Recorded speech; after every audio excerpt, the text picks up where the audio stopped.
Totoo po ba? Totoo po bang ang bayad sa isang private lawyer ay depende po sa amount na involved sa kaso? Magpa-file po kasi sana ako ng staffa case. Ayun.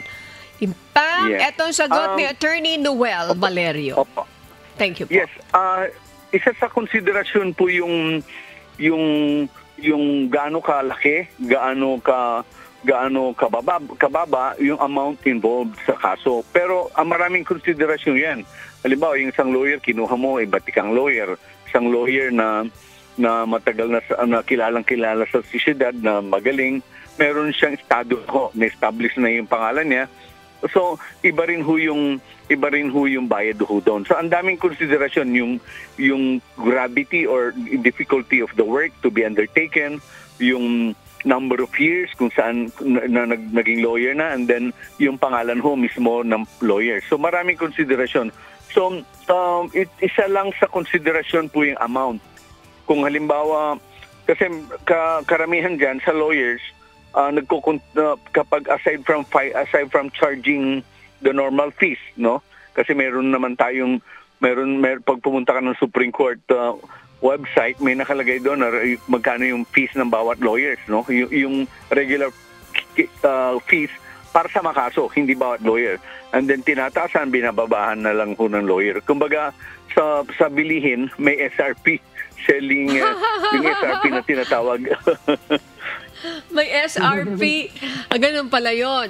Oh, mayroon ako alam, attorney. 1 hour kapag bibigyan ka ng legal advice, that costs you, 6,000. Legal advice pala.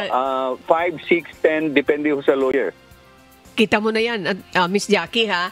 Uupo ka pa lang, bibigyan ka pa lang ng advice, 6,000 isang oras. Sa MCGI, hindi. Libre po yun. Katulad sa akin, yes, attorney. Opo. Sa akin, in my case, normally I charge either 5 or 10,000 per meeting. Pero preventive ho siya eh.